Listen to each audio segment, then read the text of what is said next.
지금은 성령 강림 주일을 맞이했고 성령 강림 계속해서 절기입니다. 성령은 바람입니다. 바람. 예수님께서는 니고데모에게 성령에 대해서 말씀하시면서 바람이 어디서 어디로 부는지 알지 못하는 것처럼 성령으로 난 사람들도 그렇게 마치 바람처럼 보이지 않는 것 같지만 하나님의 뜻을 따라서 살아가는 사람들이라고 말씀하셨습니다. 눈에 보이는 것이 다가 아니라 눈에 보이지 않는 영적인 세계가 있음을 말씀하신 것이지요. 요즘 여러분의 삶에는 어떻습니까? 좀 바람이 불고 있습니까? 뭔가 내 삶에 뭔가 생기가 생겨나고 뭔가 좀 해봐야겠다, 내가 해봐야겠다기보다는 하나님께서 계속해서 나로 하여금 일하게 하시는 그와 같은 생명을 경험하고 계십니까? 요즘 전 세계에서 가장 바람이 많이 부는 곳이 어딜까요? 바로 한반도입니다. 모든 뉴스의 헤드라인은 지금 한반도입니다. 가장 심하게 바람이 불고 있는 바로 이 작은 반도에 우리가 살고 있습니다. 이 바람이 불다 보니까 우리는 이 바람이 어떠한 일을 가져다 줄지에 대해서 한편으로는 두렵고 불안하고 한편으로는 기대를 하게 됩니다. 왜 이런 바람이 불게 됐을까요? 그 이유에는 여러 가지가 있습니다. 그 가운데는 특별히 지금 이 바람을 일으키는 리더십들은 예측 가능한 사람들이 아닙니다. 트럼프 대통령도 그렇고 김정은도 그렇고 뭔가 변화를 추구하는 이와 같은 리더십들이 지금 이 우리가 사는 곳에 바람을 일으키고 있다고 보아야 될 것입니다. 트럼프 대통령은 원래 비즈니스맨이죠. 그가 선거에 가장 많이 썼던 표현 중에 하나가 나는 딜 메이커다. 나는 딜을 하는 사람이다. 나는 딜을 할 줄 알고 그 딜은 우리 자국민에게 유리할 뿐만 아니라 전 세계 사람들에게도 도움이 될 것이다. 이게 트럼프가 선거 전략에서 썼던 말이고 그는 지금도 딜에 대한 이야기를 하고 있습니다. 그가 사업을 통해서 배운 게 하나 있더라고요. 불예측성, unpredictability. 미래를 예측할 수 없을 때에 기회가 있거든요. 예측된 시장보다는 예측되지 않은 시장에서 딜을 할 줄 아는 게 그게 이제 그의 비즈니스 스타일인데 어쩌면 지금 이 딜이라고 하는 빅딜을 만들려고 하고 있는 걸 보게 됩니다. 여러분, 우리 삶에 바람이 불 때 어떤 사람들은 왜 바람이 불까 두려워하기도 합니다. 그냥 바람이 안 불었으면 좋겠다. 하지만 조금 더 적극적으로 생각해 보면 지금 현재 부는 바람은 어쩌면 기회일 수 있는 것입니다. 한반도 땅에 불안함도 있지만 기회가 있는 것은 사실입니다. 마찬가지로 여러분의 인생도 그렇습니다. 지금 내 삶에 바람이 불 때, 내 삶이 예측되지 않을 때, 이 예측되지 아니함 때문에 불안해하고 두려워할 수 있지만 또 한편으로는 성령께서 어떻게 내 삶을 이끌 것인가? 하나님께서는 내 삶에 어떤 계획을 가지고 계실까? 하나님은 내 삶을 통하여 어떠한 일을 행하시길 원할까? 여기에 초점을 맞추게 될 때에 우리 앞에 있는 예측할 수 없는 상황은 오히려 기회가 될 수 있는 것입니다. 여러분, 성령은 예측한 방식으로 일한 것이 아닙니다. 마가의 다락방에 모여있던 사람들이 모든 것들을 예측하고 교회를 시작한 것이 아닙니다. 그들의 앞에는 예측된 것도 없었고 아무것도 확정적인 것은 없었습니다. 하지만 성령이 그들 가운데 오실 때에 그들은 앞에 있는 위기와 어려움들을 오히려 성령 안에서 기회로 여기고 교회가 시작되었는데 놀라운 교회가 이루어진 것을 보게 됩니다. 성령 강림 주간을 맞이하고 성령 강림의 계절을 따라가는 지금 이때에 사랑하는 성도 여러분의 삶에 성령의 바람이 불기를 축원합니다.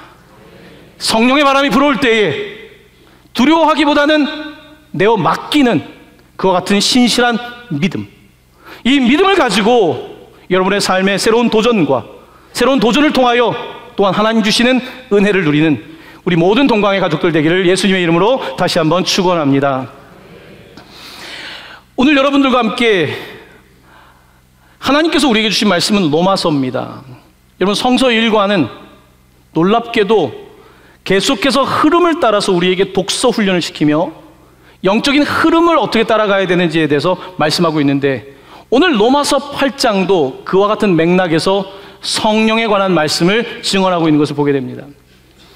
제가 여러분에게 한번 물어보겠습니다. 여러분, 성경이 66권인데 그 중에서 딱 한 권만 내가 가질 수 있다면 여러분은 그 중에 어떤 성경을 갖고 싶습니까? 66권 중에 딱 한 권. 많은 신학자들과 목회자들, 우리의 선배들은 대부분 로마서를 갖고 싶다고 합니다. 로마서에 가장 복음에 대한 분명한 말씀이 기록되어 있기 때문에 그런 것이죠. 물론 사람마다 다르겠지만. 자, 그러면 이 로마서 이 전체 16장 가운데서 한 장만 내가 소유할 수 있다면 여러분 몇 장을 소유할 것 같습니까? 자, 안 읽어보신 분들은 모르실 것 같아요. 작년에 로마서 필사하신 분들은 그래도 좀 기억이 남아있을지 모르겠습니다. 로마서에서도 한 장을 뽑으라면 많은 신학자들과 목회자들은 8장을 갖고 싶어 합니다. 오늘 우리는 로마서 8장을 읽고 있습니다. 로마서 8장은 가장 가슴 뛰는 장 중에 하나입니다. 로마서 7장까지는 인간의 죄에 대해서, 죄로 인해서 죽을 수밖에 없는 우리의 모습, 하지만 예수 그리스도를 통하여 받게 되는 구원에 관하여 말씀하고 있으며 8장부터는 이제 예수 그리스도와 함께 어떻게 죄 가운데서도 승리의 삶을 살 수 있는지 그 이야기를 펼쳐내고 있는데, 로마서 8장에 스피릿이라고 하는 단어가 21번 등장하고 있습니다. 스피릿. 여러분, 여러분의 일상 속에서, 커피숍에서, 직장에서 여러분은 주로 무슨 이야기를 나눕니까? 스피릿에 관한 이야기, 영에 관한 이야기들은 생각보다 많이 나누지 않죠. 우리의 삶의 이야기들, 건강 이야기, 부동산 이야기, 투자 이야기, 자녀 이야기, 우리는 수많은 이야기들 하지만 정말 우리의 삶의 스피릿에 관한 이야기, 영에 관한 이야기들이 많이 빠져 있는 것을 보게 됩니다. 오늘 본문 말씀은 우리를 영적인 세계, 죄의 문제로부터 벗어나는 영적인 세계에 관하여 말씀하고 계신데, 오늘 여러분들과 함께 로마서 8장을 읽으면서 먼저는 우리가 읽지 않았지만 첫 번째 8장 1절과 2절 말씀을, 로마서 8장 전체를 관통하는 하나의 말씀으로 함께 봉독하고 싶습니다. 1절 2절 말씀입니다. 한 목소리를 봉독합니다. 그러므로 이제 그리스도 예수 안에 있는 자에게는 결코 정죄함이 없나니, 이는 그리스도 예수 안에 있는 생명의 성령의 법이 죄와 사망의 법에서 너를 해방하였음이라. 아멘. 로마서 7장 후반부에는, 우리가 지금 읽은 말씀 앞에는 내 마음에는 두 가지의 법이 싸운다라고 인간의 이런 갈등에 대해서 바울이 표현합니다. 한쪽 마음으로는 하나님의 법을, 하지만 또 다른 법으로는 육신의 법을 따라가고 있는 이 곤란한 지경에 빠져 있는 인간. 그래서 그는 스스로 오호라 나는 곤고한 자로다, 누가 나를 이 사망의 몸에서 구해줄 것인가 라고 외칩니다. 그러면서 그는 오직 예수 그리스도만 나를 이 사망에서 구해줄 수 있다고 표현하고 있는 것을 보게 됩니다. 제가 아주 오래전에 한 젊은이와 만나서 상담을 한 적이 있었습니다. 그때 그 형제에게 자신의 상황에 대해서 어떤지 물어보니까 이렇게 표현을 하더라고요. 목사님, 저는 마치 이 개구리가 우물 안에 빠져 있는 것 같습니다. 나가고 싶은데, 아니 나가면 된다는 것을 알고 있는데, 하늘도 보이고 다 보이는데 나갈 수가 없습니다. 나가고 싶지 않은 것도 아니고 정말 보이긴 하는데 나갈 수가 없습니다. 그것이 저의 어려움입니다 라고 말하더라고요. 여러분, 우리가 안 보여서 못합니까? 몰라서 못합니까? 여러분, 도덕교육이 부족해서 도덕적으로 못 사는 겁니까? 윤리교육이 부족해서 윤리적으로 못 사는 겁니까? 지금 정보가 없기 때문에 내가 그렇게 못 사는 것입니까? 알아요. 선배도 그렇게 얘기해줬고 부모님도 얘기해줬고 그렇게 살라고 이야기하고 있지만 내가 못 나가고 있는 거예요. 모르는 문제보다는 지금 내 삶이 지금 여기서 나가지 못하고 있는 이 현실에 대한 문제인 거예요. 나가고 싶다는 거예요. 나갈 수 있도록 도와달라는 거예요. 여러분, 목회자로서 혹은 상담가로서 때때로 안타까운 것은 나도 저기로 나가세요라고 하는 말을 하고 있는 건 아닌지, 나가면 돼요. 나가란 말 못합니까? 도덕교육, 윤리교육 못합니까? 나가야 되는데 나에게 힘이 없는데 위에 보이는 것을 말하는 것이 아니라 어떻게 그 사람에게 힘을 줄 것인지, 임파워, 어떻게 파워가 생겨날 것인지의 문제라는 것입니다.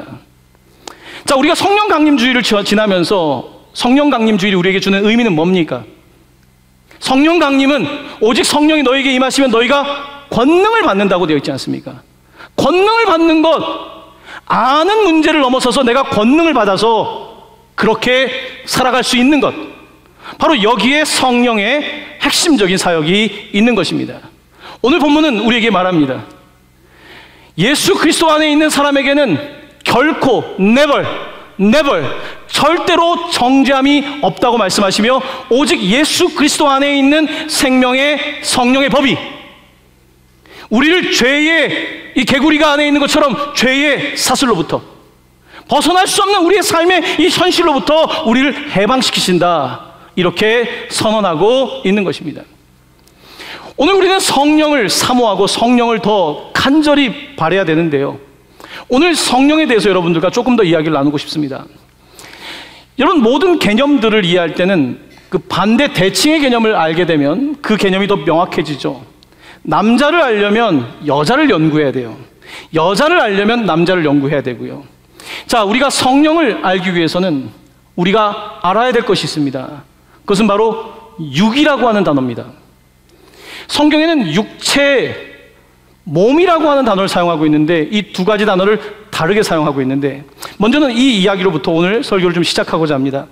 화면에 제가 육체라고 하는 단어와 몸이라고 하는 단어의 차이점에 대해서 함께 좀 살펴보려고 합니다.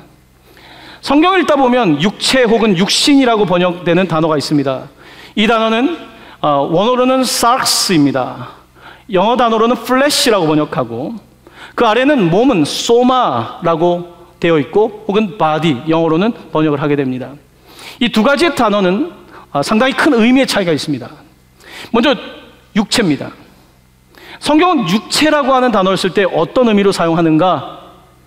이 육체라고 하는 단어의 의미는 죄를 지을 수밖에 없는 우리의 그런 경향성, 치우침에 관하여 육체라고 하는 표현을 씁니다. 몸이라고 하는 단어는 죄라고 하는 의미보다는 죄를 지을 수 있는 연약한 인간의 몸을 일컬을 때 바디, 몸이라고 하는 표현을 씁니다. 제가 여러분들이 조금 더 이해할 수 있게 하나의 예를 드리도록 하겠습니다. 제가 이제 미국에서 한국에 온 지가 이제 9년, 10년째가 되어 가는데요. 제가 한국에 들어와서 뜻밖의 일을 경험했습니다. 제가 허리 디스크가 너무 심해졌어요. 제가 허리가 원래 좋지 않은 사람인데 저는 허리가 이렇게 아플 줄은 몰랐어요. 허리가 점점 아픈데 허리가 점점 옆으로 꺾이는 거예요. 보통 측만증이라 그러죠. 지금 제가 여러분 앞에 일자로 서 있지만 제가 벌써 수년 전에 8년, 9년 전에는 제 몸이 꺾여 있었어요. 저는 설교를 할 때 복대를 차고 이게 꺾일 수밖에 없는 상황에서 그렇게 설교를 했었어요. 그때 제가 앞으로 보행하는 게 어렵다는 것을 알았습니다. 나는 앞으로 걷고 싶은데 내 몸이 꺾여 있는 거예요. 저는 그래서 이렇게 걷는 것보다 이렇게 걷는 게 더 편하더라고요. 꺾여 있기 때문에. 인간은 치우쳐 있다고 합니다. 사람은 치우쳐 있답니다. 그래서 하나님께서 원하시는 길로 가야 되는데 우리의 몸은 이미 치우쳐 있어요. 보고 있어요. 하나님의 뜻대로 살아야죠. 하지만 내 몸은 이쪽으로 가고 있어요. 바로 이것이 육체라고 하는 의미입니다. 알고 있습니다. 모르는 게 아닙니다. 여기 모르는 사람 있습니까? 착하게 살아야 되는 걸 모릅니까? 선하게 살아야 되는 걸 몰라서 못합니까? 알고 있지만 내 몸이 그런 것입니다. 바로 이와 같은 치우침, 경향성을 육체라고 표현하고 있고, 모든 사람이 죄를 범하였고 이 육체의 존재라고, 첫 번째 아담의 후손이라고 성경은 말씀하고 있고, 또한 이 땅 가운데 몸을 가지고 살아가는 우리들은 이 육체를 따라서 계속해서 그 경향성을 따라 가게 되는 인간이라고 말씀하고 있습니다. 우리의 연약함을 강조하는 것이죠. 자, 그렇다고 한다면 이 우리의 몸에, 우리의 바디에 한쪽으로는 이 육체, 우리를 이쪽으로 하나님이 원하시는 방향이 있지만 내 몸을 이끌고 있는 육체라고 하는 그 강력한 힘과 또 다른 힘이 있는데 그것은 바로 우리의 삶을 치우침에서 하나님을 향하여 나아가게 하는 그 force, 힘인데 바로 그것은 성령이라고 성경은 말씀하고 있는 것입니다. 내가 지금 개구리처럼 죄의 사슬에 이 육체 가운데 살고 있는데 아무리 내가 지식을 쌓아도 나를 움직일 수가 없습니다. 내가 아무리 노력을 해도 그렇게 될 수가 없는데 본문은 예수 그리스도께서 우리를 위하여 오셨고, 그가 뭘로 오셨습니까? 몸으로. 그가 이 땅에 몸으로 오셨고, 몸으로 십자가에서 죽으셨고, 몸으로 부활하신 예수 그리스도, 우리의 연약함, 내가 감당할 수 없는 연약함, 육체 가운데 빠질 수밖에 없는 우리의 연약함을 이 땅에 몸으로 입고 오신 예수 그리스도께서 십자가에서 감당하시고 승리하심으로 말미암아 우리가 죄의 경향성 가운데 살아갈 수 없는 존재이지만 이제는 우리가 바로 예수 그리스도께서 주신 하나님이 원하시는 삶을 향하여 나아갈 수 있게 되었다는 것입니다. 바로 여기에 파워, 능력이 있는 것이고 바로 이것은 성령께서 하시는 일이라고 말씀하고 있습니다. 내가 아무리 지식과 경험을 쌓는다고 해서 이루어질 일이 아니라고 하는 것입니다. 내가 정보를 갖고 있다고 해서 내 문제를 해결할 수 있는 것이 아닙니다. 아무리 뛰어난 철학자도, 아무리 뛰어난 신학자도, 아무리 지식이 많은 사람도 자신의 죄의 문제를 해결할 수 없다. 오직 예수 그리스도 안에 있는 생명의 성령의 법만이 우리를 죄와 사망의 법에서 해방시킨다고 본문은 우리에게 말씀하고 있는 것입니다. 그러므로 우리에게 반드시 성령의 역사가 있어야 합니다. 그렇지 않으면 아는 것으로 끝나기 때문입니다. 계속해서 보는 것으로 끝나기 때문입니다. 내가 나아가서 하나님께서 주신 우물 바깥에 놀라운 영적인 자유를 경험할 수 없는 굉장히 제한된 삶을 살 수밖에 없는 것이 바로 인간의 현실이라고 성경은 말씀하고 있는 것입니다. 그렇습니다. 오늘 본문은 우리에게 이와 같은 인간의 삶에 대해서 보여주고 있는데, 자, 오늘 우리는 12절부터 17절까지 말씀을 읽었는데요, 오늘 본문의 성령을 이해하기 위해서는 몸이라고 하는 단어도 상당히 많이 사용되고 있는 걸 보게 됩니다. 여러분들 저와 함께 12절부터 14절 말씀까지를 한 목소리로 같이 봉독하기 원합니다. 시작. 그러므로 형제들아, 우리가 빚진 자로 돼 육신에게 져서 육신대로 살 것이 아니니라. 너희가 육신대로 살면 반드시 죽을 것이로되 영으로서 몸의 행실을 죽이면 살리니 무릇 하나님의 영으로 인도함을 받는 사람은 곧 하나님의 아들이라. 아멘. 오늘 바울은 로마서에서 우리가 육신에게 빚진 자라는 표현을 쓰고 있습니다. 혹시 여러분 가운데 다 어느 정도 빚이 있다고 하는 대한민국, 지금 2018년도라고 하지만 빚쟁이가 나를 쫓아다니는 건 좀 다른 이야기죠. 제가 수년 전에 어떤 교회 젊은이가 찾아왔습니다. 목사님, 제가 제 삶이 힘든 것보단 제가 다니는 회사에 빚쟁이가 오는 것이, 내가 진 빚이 아니라 우리 가정이 진 빚 때문에 회사에도 그리고 집 앞에도 이 일이 반복되니 도무지 제가 잠을 잘 수도 없고 사람들 보기에 너무 수치스럽고 제가 어떻게 해야 될 바를 모르겠다고 하더라고요. 여기 사업하신 분들 가운데는 아마 빚 하면 정말 진절머리가 나는 분들이 계시죠. 왜 그렇습니까? 빚을 지고 누군가 나에게 빚 독촉을 할 때에 나는 내 인생이 없는 거거든요. 자, 오늘 죄에 관해서, 육신에 관해서 성경은 우리에게 빚쟁이라고 하는, 빚이라고 하는 하나의 은유를 사용하고 있습니다. 마치 내 삶에 와서 내가 빚졌다는 이유로 내 삶을 장악하고 있는 죄의 권세, 사탄은 우리에게 와서 계속해서 너는 빚졌어, 너는 과거에 이런 죄를 지었고 이런 죄를 지었고, 끊임없이 우리의 잘못을 고발하며 우리가 빚쟁이라고 말하는 것입니다. 자, 우리는 육신 가운데 이런 빚쟁이로 살아갑니다. 그래서 연약한 거예요. 늘 죄책감에 시달리고 늘 부끄러움에, 수치심에, 해결되지 않는 늘 내적인 갈등 속에 살아가고 있는 우리들의 모습이라는 것입니다.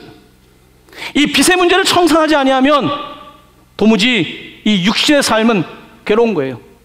우리의 몸이 너무 힘든 거죠. 자, 예수님께서는 이 땅에 몸으로 오셔서 이 육체의 문제, 죄의 문제를 그가 해결하시는데, 십자가에서 그가 그 몸으로 달려 돌아가실 때 그가 마지막에 하셨던 말씀, 다 이루었다. It is finished. It is finished. 원어로는 테텔레스타이. 테텔레스타이. 이 말의 뜻은 끝났다라고 하는 뜻도 있지만 다 갚았다. 빚을 다 갚았다. It is finished. 테텔레스타이. 끝났다. 저는 이 단어를 참 좋아합니다. 이 단어가 잘 입에 안 붙더라고요. 여러분 한번 저를 따라해 보시기 바랍니다. 좀 어려워요. 테텔레스타이. 잘하시네요. 저는 이 말을 어떻게 배웠냐면 약간 이렇게 말을 떨듯이 테텔레스타이. 이렇게 제가 외웠어요. 테텔레스타이. 굉장히 그 단어가 반복되죠. 테텔레스타이. 다 갚았다는 거예요. 오늘 왜 로마서 8장이 우리에게 중요하냐면, 죄 가운데 도무지 감당할 수 없는 우리의 삶, 계속해서 치우쳐 있는 우리의 삶에 예수 그리스도께서 오셔서 다 갚았다. 테텔레스타이. 끝났다라고 말씀하시고, 이제 우리가 더 이상 죄의 종이 아니라 생명의 성령의 법으로 살아가게 된다고 말씀하고 계신 것입니다. 예수 안에는 never, 결코 정죄함이 없다고 말씀하고 있습니다. 그러므로 이제 우리는 이 땅 가운데 이 몸으로 연약하지만 육체가 이끄는 치우침이 아니라 영이 이끄시는 영의 생각과 영의 행동으로 우리의 육체를 끝까지 쳐서 복종시키고 하나님이 기뻐하시는 삶을 사는 그와 같은 새로운 존재가 되었다. 이제 우리의 마음이 달라진다. 우리의 마인드셋이 지금까지는 생각하는 것이 치우쳐서 절로 가야 된다고 하면서 죄를 생각하고 사람을 속이고 거짓하고 내 안에 치우쳐져 있는 그와 같은 모습들이 가득했는데, 이제는 내 마인드셋이 바뀌어서 이제는 주님께서 하시는 말씀이 무엇인지 내가 그대로 살아가고 싶고 그와 같은 영적 전제로 거듭났다는 것입니다. 바로 이것이 성경이 증언하고 있는 구원받은 사람의 승리의 삶입니다.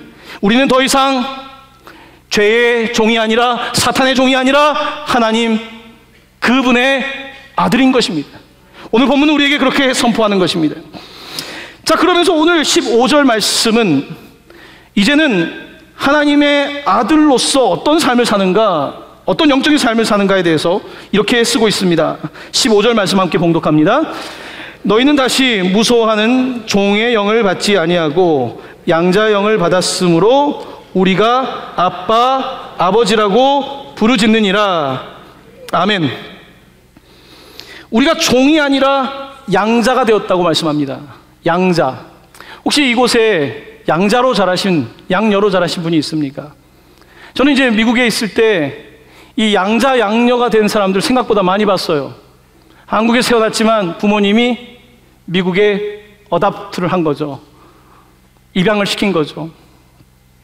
왜 성경은 우리에게 우리가 양자가 되었다, 입양했다는 표현을 쓰고 있을까요? 왜 그럴까요? 뉴욕 리디머 장로교회 팀 켈러 목사는 여기에 대해서 우리의 눈을 열어주는 표현을 쓰고 있습니다. 왜 성경은 양자라고 하는 표현을 쓸까? 여러분, 우리가 태어날 때부터 하나님의 자녀입니까? 모든 사람이 태어날 때부터 하나님의 자녀인가요? 태어날 때부터 나는 하나님의 자녀인가요? 팀 켈러 목사는 그렇지 않다고 말합니다. 사람들은 요즘 세상 속에서는 특별히 모든 사람들이 하나님의 자녀고, 우린 다 하나님의 자녀야. 모든 사람들에게 그와 같은 원칙을 적용한다는 거예요. 팀 켈러 목사는 성경을 읽으면 no, 아니라는 것입니다. 양자가 되는 사람도 있고 양자가 되지 못하는 사람도 있는 것처럼 우리는 태어날 때에 죄의 자녀로 태어난다는 것입니다. 우리는 죄 가운데에 육체의 자녀로 태어난다는 것입니다. 하지만 예수 그리스도를 통하여 페이를 마쳤기 때문에, 거기에 대한 빚에 대한 청산이 이루어졌기 때문에 우리가 양자가 되었다는 것입니다. 양자라고 하는 개념은 한국 사회에서는 양자하면 좀 뭔가 좀 그런 것 같지 않습니까? 하지만 당시의 로마 분위기는 그렇지 않았습니다. 당시의 귀족들은 자신의 가문을 지킬 사람을 양자로 뽑았습니다. 아들이 없어서 뽑기도 했지만요, 아들이 별 볼 일 없을 것 같을 때 다른 아들을 양자로 삼기도 합니다. 황제 중에도 양자가 되어서 황제가 된 왕이 있을 정도였으니까요. 양자라고 하는 것은 내가 본성적으로는 그럴 수 없는데 아버지의 은혜로 빚을 다 탕감하고 양자가 된 것을 뜻하는 것입니다. 자, 오늘 우리가 양자가 되었다라고 하는 의미는 내 본성과는 상관없이 나는 죄의 자녀였는데 그게 양자가 되었다. 주님께서 나를 어답트, 나를 채택하셨다, 나를 수용하셨다라고 하는 의미가 여기에 담겨 있는 것입니다. 우리는 이제는 더 이상 종이 아닙니다. 갑자기 종인 줄 알았는데 나를 양자 삼은 거죠. 로마의 가문에서, 귀족 가문에서 이 종이 아들보다 나으니까 불러서 양자를 삼는 것입니다. 자, 이렇게 우리가 양자가 되었다고 말하며 또한 이렇게 표현하고 있습니다. 그 다음에 보면 우리가 이제는 아빠, 아버지라고 부르짖는다고 되어 있습니다. 아빠, 아빠. 여러분, 우리 믿음의 조상의 이름이 뭐죠? 아브라함, 아브. 아브라고 하는 말은 아버지란 뜻입니다. 아브. 아브가 발음하기 좋습니까? 아빠가 발음하기 좋습니까? 아브가 좋아요? 아빠가 좋아요? 아빠가 더 편하죠. 엄마, 아빠, 빠. 아이들은 첫 번째 발음하기에 가장 좋은 단어가 바로 아빠, 이 표현입니다. 하나님께서는 우리가 아브가 아니라 아빠, 아주 친숙한, 마치 꼬마 아이들 입에서 처음 나오는 말처럼 우리를 아빠라고 부르게 하셨다는 것입니다. 예수님께서는 기도하실 때 아빠, 십자가 위에서도 아빠, 아버지.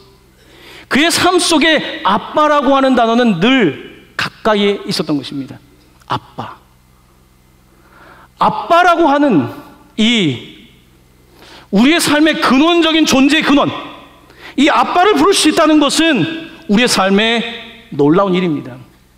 자, 그런데 오늘 본문은 우리가 아빠라고 살살 이야기하는 것이 아니라 부르짖는 이라고 되어 있습니다. 부르짖는 이라.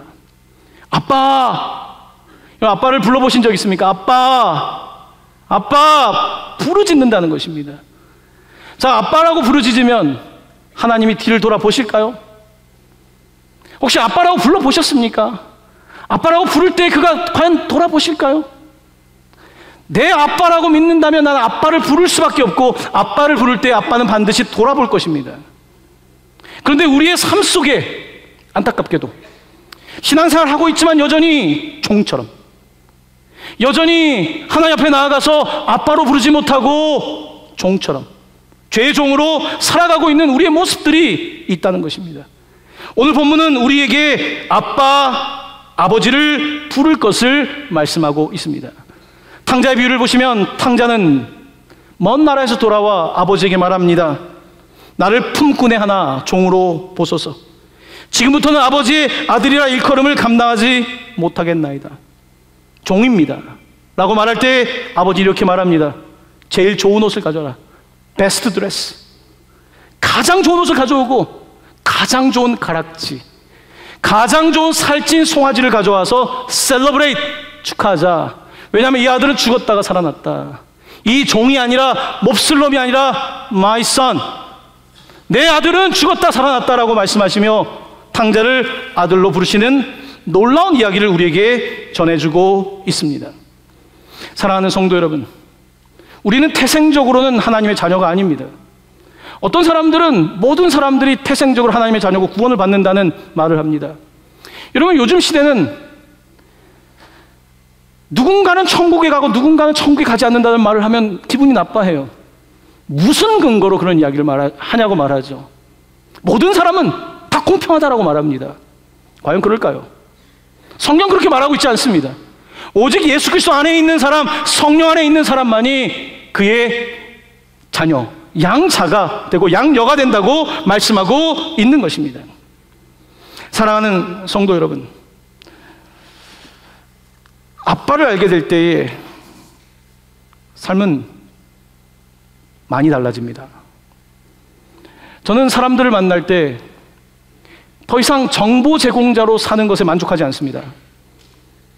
내가 읽은 책에 대해서 정보를 전달해주는 사람으로 만족하지 않습니다. 저는 우리 교회 성도님들이, 여기 계신 분들과 우리가 아는 것으로 우와, 유토피아가 있구나, 천국이란 것이 있구나 바라보면서 사는 것이 아니라 우리의 죄 가운데 get out, 나오는 것. 나는 나올 수 없지만 성령께서 나를 변화시키시고 나를 나오게 하시는 그 은혜, 저는 우리가 그 은혜 가운데 살기를 원합니다. 정보사회는, 지식사회는 지식의 우상을 만듭니다. 알면 된다고 말하지만 아닙니다. 알면 되지 않는다는 사실을 다시 주님을 만나고 나서 깨닫게 되었습니다. 오히려 내가 모르면 난데, 내가 악한 길을 가면서도 보고 있으니까 안다고 말하면서 주님을 따라가지 않고 있는 내 자신을 보았기 때문입니다. 오늘 본문은 우리에게 하나님께서 아빠라고 부르짖게 하시며 또한 놀라운 말씀을 하시는데요, 16절 17절 말씀입니다. 마지막 2절 말씀 저와 함께 봉독하겠습니다. 성령이 친히 우리의 영과 더불어 우리가 하나님의 자녀인 것을 증언하시나니, 자녀이면 또한 상속자 곧 하나님의 상속자요 그리스도와 함께한 상속자니, 우리가 그와 함께 영광을 받기 위하여 고난도 함께 받아야 할 것이니라. 아멘. 여기 보면 오늘 증언이라는 단어가 등장하고 있는데요, 제가 팀 켈러 목사님을 참 좋아하는데 그의 책을 읽을 때마다 도전을 받습니다. 이 증언이라는 단어에 대해서, 증언은 재판정에서 쓰는 표현이죠. 자, 우리가 재판정에 서 있을 때 내가 피고예요. 재판이 펼쳐지는데 내가 불리해요. 피고가 불리해집니다. 그 이유는 뭡니까? 증거가 충분하지 않은 거예요. 증거, 그 케이스가 정확하지 않기 때문입니다. 혹은 증인이 정확하지 않은 거예요. 자, 우리가 법정에 설 때에 사탄은 우리에게 와서 우리를 고발합니다. 도대체 이런 사람도 하나님의 아들입니까? 이 사람이 과연 하나님의 아들입니까? 이런 죄를 지은 사람이 하나님의 아들일 수 있습니까? 하나님의 딸일 수 있습니까? 라고 고발할 때에 성령 하나님께서 오늘 말씀하신 것처럼 증인이 되신다는 것입니다. 이 사람은 하나님께서 양자로 부르신 사람입니다. 태생적으로는 죄인이었지만 이 사람은 하나님께서 다 갚으시고 양자로 삼으신 사람입니다. 하나님의 아들입니다. 하나님의 딸입니다.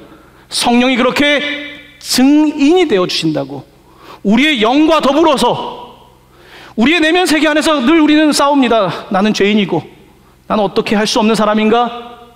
또 넘어질 때 나는 끊임없이 수치심과 부끄러움과 죄에 사슬에 매여 있습니다. 그때 나는 또 죄를 져요.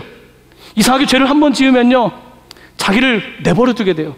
뭐 어차피 나는 그런 놈이지 뭐. 그래, 마시다 죽자. 그래, 나는 그런 놈이야. 달라질 거 없어.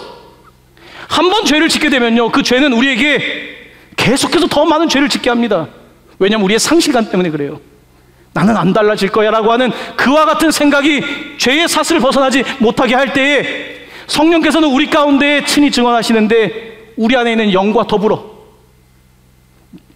You are my son, 너는 내 아들이다. You are my daughter, 너는 내 딸이다. 이렇게 끊임없이 우리 가운데 증언하신다는 거예요. 그 증언을 들을 때 우리는 확신 가운데 거하는 거죠. 왜냐하면 성령이 그렇게 증인되셨기 때문에, 성령께서 그렇게 말씀하시기 때문에. 그러면서 오늘 본문은 마지막으로 이렇게 말합니다. 상속자에 대해서 말합니다. 상속. 여러분 받을 상속이 좀 있으십니까? 상속자. 어떤 상속자를 말할까요? 여러분, 상속이라고 하는 것은 지금 받는 게 아니지 않습니까? 상속해 줄 분이 법적인 권리가 끝났을 때 상속을 받는 거죠. 돌아가시거나 다른 일을 통해서 상속을 받는 것입니다. 자, 우리가 상속을 받는다는 것, 자, 이 땅 가운데 몸으로 살아가면서 아직 약속을 상속받은 거예요. 앞으로 상속해 주겠다고 하는 약속, 언약을 상속받은 것입니다. 우리가 상속자로 살아가고 있는 거예요. 자, 그런데 지금은 내가 그 정도의 상속을 받지 않았지만, 내가 상속자라고 한다면, 내가 대기업의 상속자라고 한다면, 내가 지금 현재 여기에 산다고 해서 내가 그렇게 살겠습니까? 그렇지 않습니다. 성경은 우리가 상속자라고, 놀라운 복을 받은 상속자라고, 그가 죽으시고 부활하심으로 우리를 구원하신 양자고 양녀라고 말씀하고 있는 것입니다.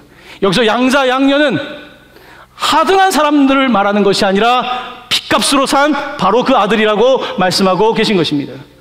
사랑하는 성도 여러분, 오늘 본문을 통하여 우리는 한 가지의 결론에 도착할 수밖에 없습니다.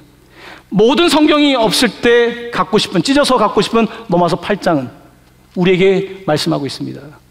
성령에 관해서, 우리 안에 있는 영에 관해서, 나는 비뚤어져서 저쪽으로 갈 수밖에 없는 연약한 육체이지만 성령 하나님께서 내 몸을 이제는 주님을 향하여, 이제는 하나님의 생각을 향하여 이끌어주시는 그 위대한 삶이 시작되었다고 선포하고 있는 것입니다. 사랑하는 성도 여러분, 성령을 받으시길 바랍니다. 사랑하는 성도 여러분, 내가 스스로 할 수 없다는 사실을 인정하고 하나님 앞에 여러분 자신을 드릴 때에 여러분의 삶에 위대한 변화가 나타나게 될 것입니다. 그 은혜가 여러분의 삶에 나타나게 되기를 예수님의 이름으로 간절히 축원합니다. 아멘.